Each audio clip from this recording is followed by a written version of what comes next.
play some good dance music.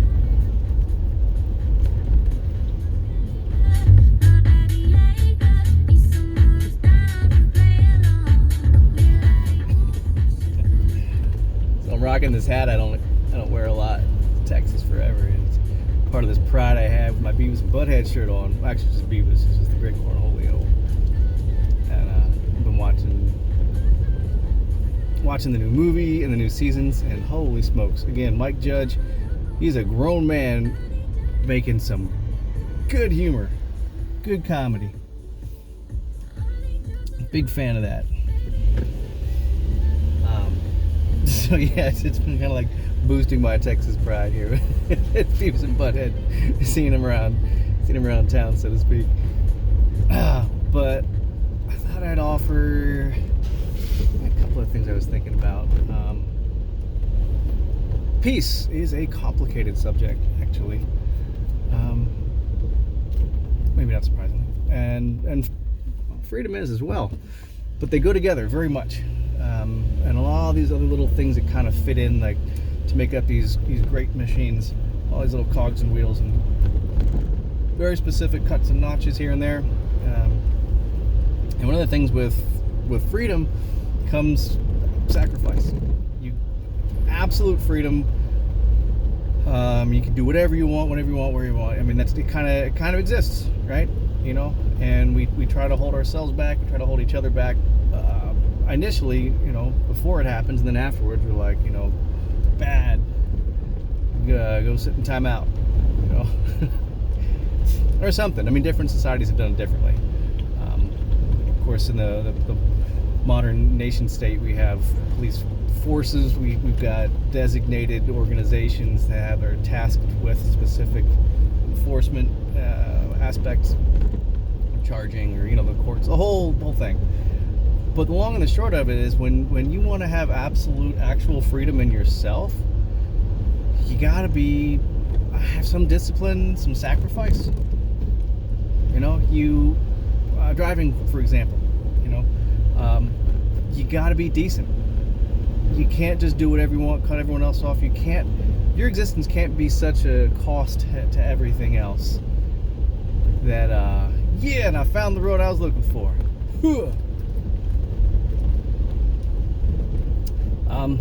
You can't just be a cost to everything and to everyone. It's just,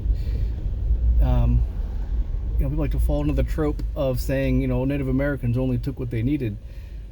And yeah, some did, absolutely, but let's not fall into a trope and oversimplify, overgeneralize, 20,000 years of history and thousands of cultures and all kinds of people doing this and that. I mean, the Buffalo Crash is where they, 4 horses, I think people would run them for miles along the Great Plains and find a cliff and aim them towards it, and they just piles and piles of dead animals, far more than could be needed.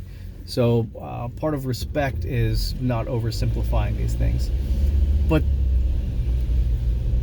part of why I think everyone loves to point that out and say only took what they need is because that's a sense of freedom and discipline and sacrifice, of not taking everything that you could, that's admirable. And I think it's definitely sold to fluff up especially the North American Indian tribes. But the fact is, like, not a whole lot of other cultures get that kind of treatment, because everybody else, it's just understood. It's just, we're all in these transaction economies of some sort, and where this stuff's coming and going and this way and that way, and people aren't necessarily, they might be poor, but that's not like a self-sacrifice. It's most societies, people are forced to have less because of economic setups, because there's an upper class that's enjoying all the good stuff, So basic freedom, just basic human freedom, means that you are going to stop yourself. Some things aren't even going to be really options for you, even though they could be options. You just have to recognize that you're choosing to live in a way that fosters other people's freedom. Freedom, it's no single person can have actual freedom. Everyone has it or no one has it. It's an all or nothing thing. Otherwise, it's just an organized, gang, organized grifting of people. So, example, we're driving along, someone's passing along. I was driving because everybody does it so much of the time, especially in my culture here. If they're passing, they're probably gonna want to get in front of you one way or another up there. So when people we get our egos in our heads, when people try to match pace, or they won't let someone cut in or something, that's ego. It's not being free. It's the opposite of free. It's the opposite of letting another person be free. You are literally stepping all over freedom's dick when you are being an ass. There's a good book, all about assholes or something, or it's a book. Basically, an asshole. We describe a person's assholes. The rules don't apply to them, and by rules, it's also just sacrifices. Everyone needs to refrain from time to time, and we might think, oh, that make us a square, that makes us fit in, that make us. For those of us who are rebellious, there's some antipathy towards that. But there doesn't have to be. And on the other side, people who are overly strict about what other people can do and can't do, you really got to pay attention so that you're not unduly keeping someone from being themselves. There's a lot of room in existence to make mistakes, to be different.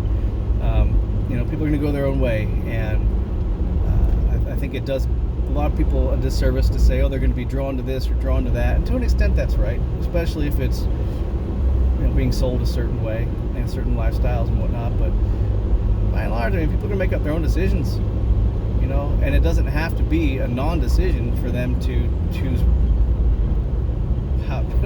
what you think is right, which that's a whole nother issue. It's freedom. Freedom has to be the ability to be different, quite frankly. And that comes right along with peace. Peace, the difficult mechanisms of peace.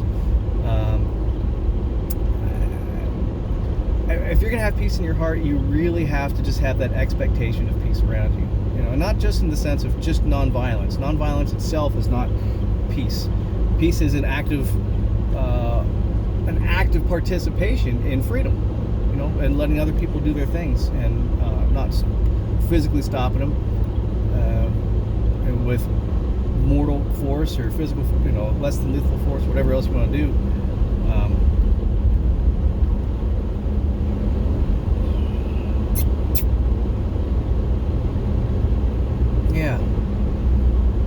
Yeah, you really have to have that expectation, and you got to get out of your head. I've long been in positions where some measure of force has been authorized for me to maintain some sense of peace and order. And it's easy, especially once you get in that mentality. They love going the sheepdog, looking out for the herd. You're the lone wolf and not the sheep that everyone else is. That kind of bullshit mentality.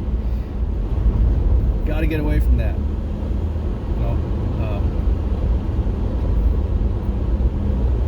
When it comes down to it,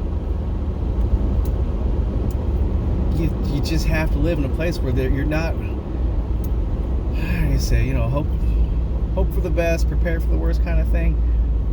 Well, with that hoping, the condition that you live in needs to be a condition that fosters this freedom and this peace. The world that you carry with you as you move and as it comes with you isn't a one of constant threat and of constant sanction for other people to watch out or watch their back. It can switch to that if you need to, but it goes against freedom. It goes against other people's freedom to be threatening them. You have to have that invitational, invite other people to be themselves and be free and be accepted. And if things start to go off track, you find those little minutiae, the words, the physical postures, all these little things that you can tinker with before it actually comes to having to pull a gun or get somebody in a headlock or something. There's so many. Now, mind you, some people are going to do whatever they want, and of course, that was mentioned, it's just going to happen. But in terms of fostering peace and fostering freedom, those are things you just have to keep with you and encourage all the freaking time.